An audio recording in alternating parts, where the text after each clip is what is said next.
নমো নমঃ। শ্ৰীমদ ভগবত গীতামৃত। আজি শ্ৰীমদ ভগবত গীতাৰ জ্ঞান যোগ নামৰ চতুৰ্থ অধ্যায়ৰ অষ্টদশ সংখ্যক শ্লোক। শ্লোকভাগী হৈছে এনেধৰণৰ: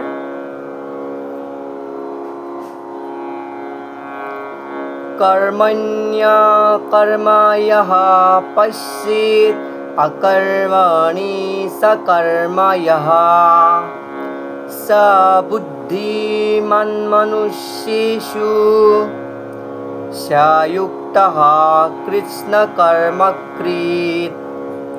এই বিশিষ্ট শ্লোকভাগীৰ বক্তা হৈছে শ্ৰীমদ ভগৱত শ্ৰীকৃষ্ণ। শ্লোকভাগীৰ অসমীয়া অৰ্থ হৈছে এনেধৰণৰ: যিজনে কৰ্মত অকৰ্ম দেখা পায়, অকৰ্মত কৰ্ম দেখা পায়, তেওঁ সকলো মনুষ্যৰ ভিতৰতেই বুদ্ধিমান। সকলো কৰ্মত লিপ্ত থকা সত্ত্বেও তেওঁ চিন্ময় স্তৰত অৱস্থান কৰি থাকে। অৰ্থাৎ যিয়ে কৰ্মৰ স্বৰূপ উপলব্ধি কৰিব পাৰে। সকৰ্মত অকৰ্ম দেখা পায়, অকৰ্মত সকৰ্ম দেখা পায়, মানে স্বৰূপসমূহ উপলব্ধি কৰিব পাৰে, তেওঁ বুদ্ধিমান বুলি এই শ্লোকভাগীৰ দ্বাৰাই ভগৱান শ্ৰীকৃষ্ণই উপস্থাপন কৰিছে। শ্লোকভাগীৰ প্ৰসংগত কিছুমান কথা উল্লেখ কৰিছে। সেয়া ক্ৰমে এনেধৰণৰ: কৃষ্ণ ভাৱনাৰে কাম কৰা ব্যক্তি এজন স্বাভাৱিকতে কৰ্মবন্ধনৰ পৰা মুক্ত। তেওঁ যি কৰে সকলো কৃষ্ণৰ কাৰণে কৰে, অৰ্থাৎ কৃষ্ণ ভাৱনা সম্পন্ন হৈ তেওঁ কাৰ্য কৰে আৰু সমস্ত কৃষ্ণতে অৰ্পণ কৰে। গতিকে কোনো এটা কৰ্মৰ ফলসমূহে তেওঁক আনন্দ নিদিয়ে আৰু কষ্টও নিদিয়ে। ফলস্বৰূপে কৃষ্ণৰ বাবে কৰা সকলো ধৰণৰ কামত লিপ্ত হৈ থকা অৱস্থাটো তেওঁৱেই সকলো মানুহৰ ভিতৰত বুদ্ধিমান বুলি পৰিগণিত কৰিব পাৰে। অৰ্থাৎ অকৰ্ম হ'ল কৰ্মফলবিহীন কৰ্ম, যিটো তেওঁ বুজি পায়। নিৰ্বিশেষবাদীসকলে কৰ্মফলৰ ভয়তে সকলো কৰ্ম ত্যাগ কৰে, যাতে তেওঁলোকৰ আত্মোপলব্ধিৰ পথত কোনো কৰ্মফলে প্ৰতিবন্ধকতা হ'ব নোৱাৰে।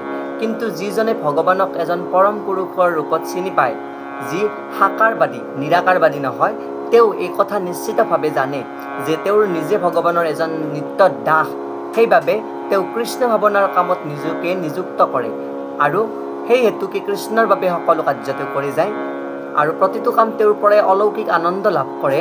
আৰু এনেদৰে কৃষ্ণ ভাৱনাত যি ইন্দ্ৰিয় সুখসমূহ উপলব্ধি কৰে বা ইন্দ্ৰিয় সুখসমূহক তাত হেঁপাহৰ পলুৱাই তেওঁলোকে কাৰ্য সিদ্ধ কৰাৰ কাৰণে নিজৰ কাৰ্য সম্পাদন কৰে সুচাৰুৰূপে, আৰু যি কাৰ্য কৰে সেয়া ইন্দ্ৰিয় সুখৰ উপলব্ধিৰ কাৰণে হেঁপাহ নাৰাখে।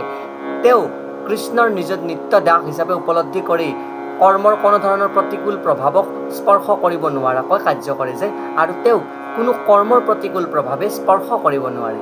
এই কোৱা প্ৰসংগতে বিশিষ্ট শ্লোকভাগী অৱতাৰণা কৰিছে। এয়াই শ্লোকভাগীৰ সৰল গুঢ়াৰ্থ। ধন্যবাদ।